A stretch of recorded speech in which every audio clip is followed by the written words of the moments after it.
走り出せ走り出せ空高く旗を差し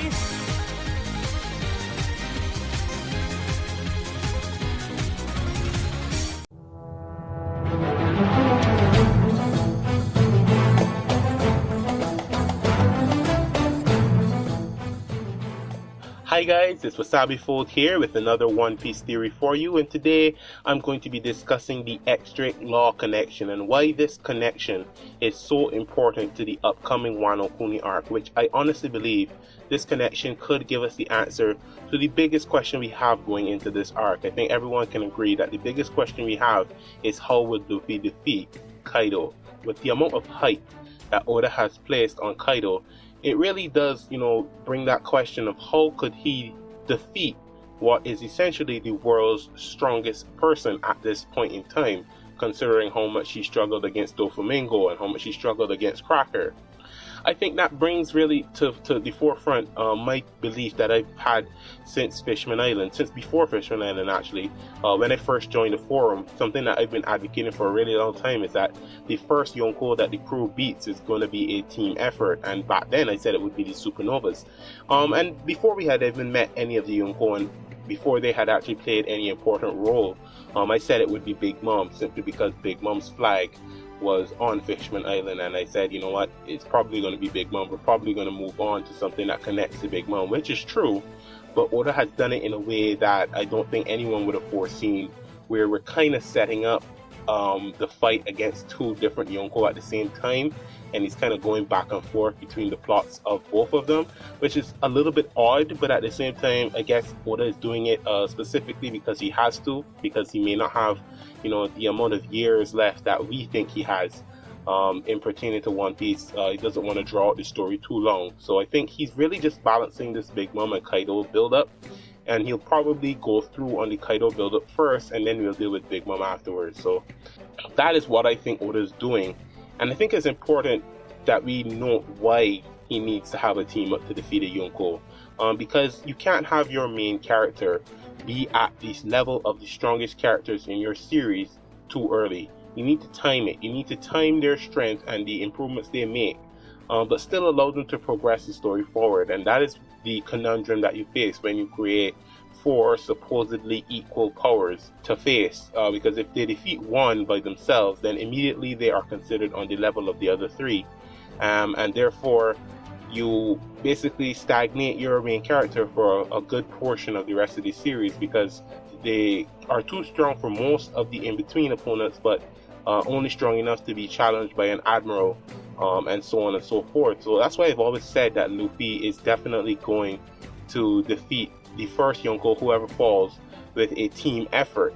And I think the X-Drake Law connection is really the key to understanding how we can defeat Kaido at this stage. First of all, it's not going to be an individual fight. None of the Supernova have the individual strength to give Kaido a run for his money.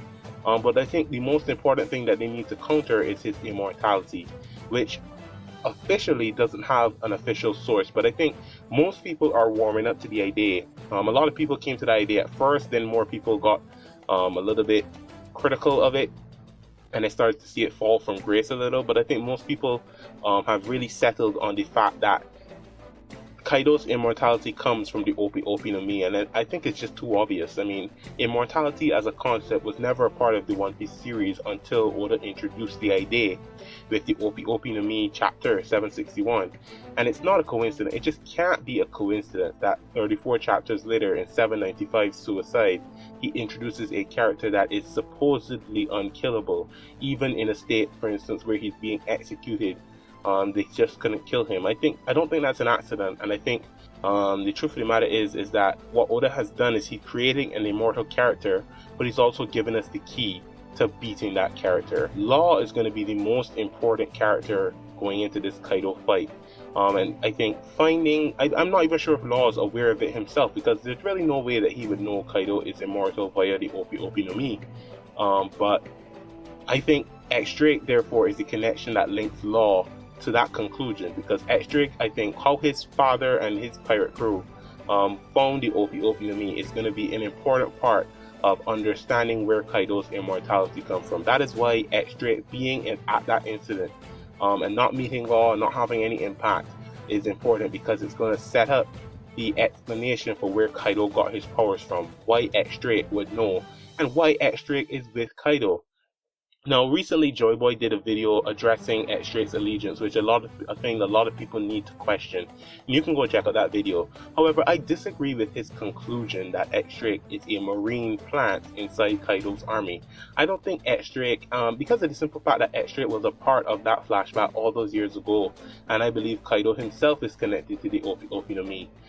He would have probably gained immortality shortly before the time that those events took place. I think that this extra motivation of going up against Kaido definitely has a basis in something that reaches deeper into his past than any connection with the Marines that he might have. I don't think X-Drake is loyal to the Marines at all. I think what he probably did is that after becoming a pirate, he decided to join the Marines to get strength. But I think in the end, X-Drake has one goal in mind, and that is to take down Kaido. And knowing that the Marines are looking to maintain the balance of power of the Yonko in the New World and not really disrupt it, I don't see any reason why he would stay in the Marines and try to become an admiral or whatnot.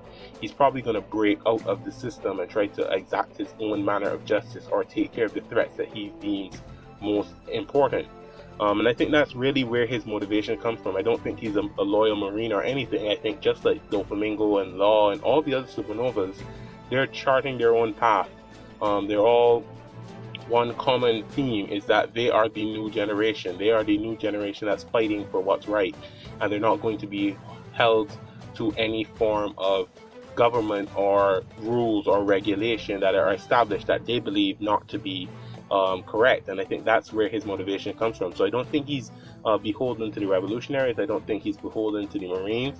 I think X-Drake, or DS-Drake as I really should pronounce his name, has his own sense of justice, and it has something to do with Kaido, something that Kaido did, something that happened to Kaido. He was probably close to or involved in the event itself that gave Kaido immortality all those years ago, and basically led to this inevitable outcome where Kaido's immortality was the catalyst for him to become the world's strongest man. I mean, if you can't kill him, if you can't defeat him, if you can't severely wound him, eventually he's just going to keep getting stronger and stronger to a point where no one can challenge him.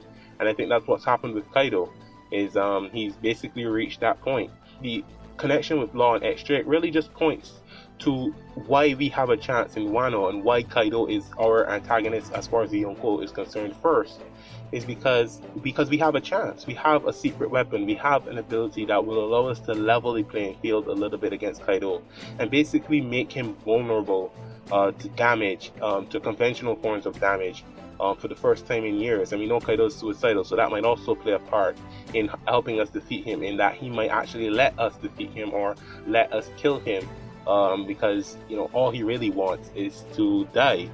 So I think that's why we're fighting Kaido now, and that's why Kaido's been set up to be the antagonist. And I think the Law X-Drake connection is the key to this. And I just hope that less people are sleeping on this connection and realize how pivotal it is to our success in Wano. This is why I said a while ago, I sent a message to the One Piece podcast under my real name. I asked them a question if they thought that a supernova alliance was a possibility going into Wano.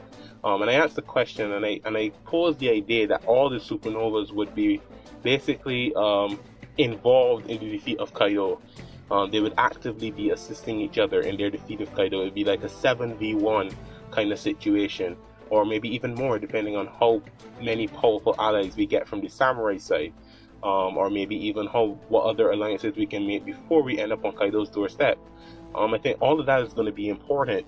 But what I was trying to get at was the idea that these supernovas, Oda has basically been strategically maneuvering them in a way where they could all be in a position where if the war with Kaido goes down, they might have no choice to band together.